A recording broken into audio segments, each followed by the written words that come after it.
Lundi 11 novembre 2024, Heureux ceux qui croient. chaque jour nous apporte de nouvelles opportunités ou de nouveaux défis. Mais quel que soit ce que cette journée sera ou ce qu'elle a été, nous pouvons vous assurer que Dieu est présent et qu'il veille sur nous.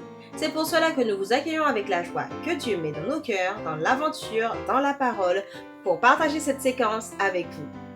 Notre communauté s'agrandit et c'est grâce à vous. Soyez vous aussi actifs avec nous pour répandre le message et vous pouvez le faire en likant, en partageant le lien. Nous vous invitons à vous abonner pour recevoir les notifications chaque jour. Et pour un confort d'écoute en continu, nous vous proposons la playlist de chaque semaine. Le texte à mémoriser de cette semaine que nous vous invitons à tirer avec nous se trouve dans Jean 20, versets 28 et 29. Jésus lui dit, « Parce que tu m'as vu, tu as cru. Heureux ceux qui n'ont pas vu et qui ont cru. » Nous vous invitons à le redire avec nous, Jean chapitre 20, les versets 28 et 29. Jésus lui dit, « Parce que tu m'as vu, tu as cru. Heureux ceux qui n'ont pas vu et qui ont cru. » Plusieurs personnes ont témoigné en faveur de Jésus. Qui étaient ces gens et pourquoi avaient-ils témoigné de l'identité de Jésus de cette manière? Pourquoi leur témoignage en faveur de son identité était-il si important pour Jésus? Les réflexions de cette semaine nous aideront à répondre à ces questions et aujourd'hui nous le ferons avec la séquence Le témoignage de Marie. 6 jours avant la Pâque, Jésus est allé rendre visite à Marie, Marthe et leur frère Lazare que Jésus avait ressuscité. Simon, qui avait été guéri de la lèpre, organisa un festin en reconnaissance de ce que Jésus avait fait pour lui. Marthe servait et Lazare était assis à table avec les invités. Et cela, on peut le trouver dans Jean chapitre 12, les versets 1 à 8. Nous vous invitons à lire Jean 12, versets 1 à 3, et nous répondrons à la question suivante. Quelle était la signification des actions de Marie? En quoi était-ce un témoignage de qui était vraiment Jésus? Nous lisons Jean chapitre 12, versets 1 à 3. 6 jours avant la Pâque, Jésus arriva à Béthanie où était Lazare qu'il avait ressuscité des morts. Là, on lui fit un souper. Marthe servait et Lazare était un de ceux qui se trouvaient à table avec lui. Marie, ayant pris une livre d'un parfum de nard de grand prix, oignit les pieds de Jésus et elle lui essuya les pieds avec ses cheveux. Et la maison fut remplie de l'odeur de parfum. Après avoir lu Jean 12, versets 1 à 3, répondons à la question suivante.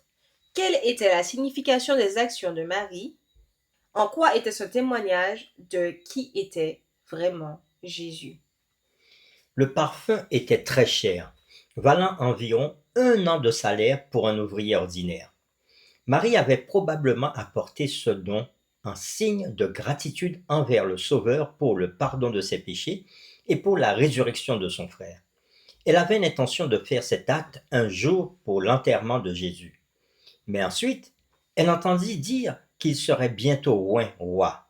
Dans ce cas, elle serait la première personne à lui rendre hommage. Marie n'avait probablement pas l'intention que son geste soit remarqué, mais Jean note que la maison fut remplie de l'odeur du parfum. Jean 12, verset 3.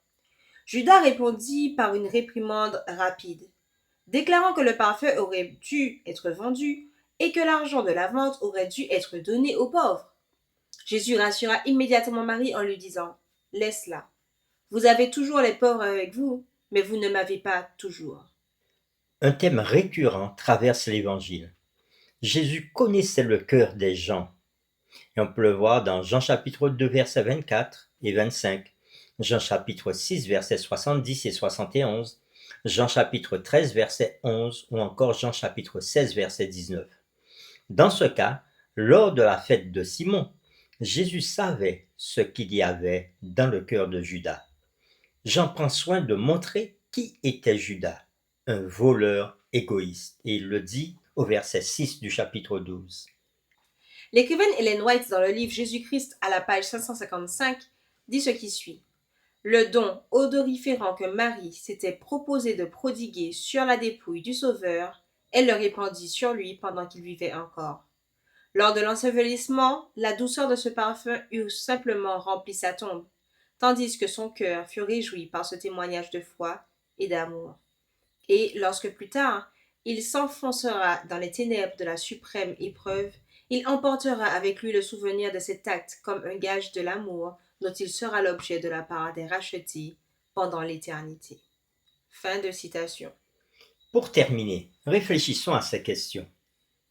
Jésus savait ce qu'il y avait dans le cœur de Marie et dans le cœur de Judas. Il sait aussi ce qu'il y a dans votre cœur. Que devrait nous dire cette vérité sur notre besoin de Christ comme notre justice qui transforme et nous couvre? Nous vous invitons à prier avec nous. Seigneur Dieu, à toi la gloire, à toi l'honneur, à toi la puissance. À toi le règne, et cela pour l'éternité, parce que tu es Dieu et tu sais tout. Nous sommes des humains et nous nous arrêtons aujourd'hui pour pouvoir te présenter les personnes que nous sommes. Et comme Marie, qui a versé du parfum sur les pieds de Jésus en signe de reconnaissance pour le pardon de ses péchés, nous aussi nous voulons t'apporter notre reconnaissance et te demander d'accepter les offrandes de nos cœurs. Nous prions pour que tu nous guides afin que nous puissions reconnaître en Jésus notre Sauveur, celui qui a donné sa vie pour nous. Aide-nous chaque jour à être reconnaissants envers Jésus. Nous t'avons prié en son nom et pour sa gloire. Amen.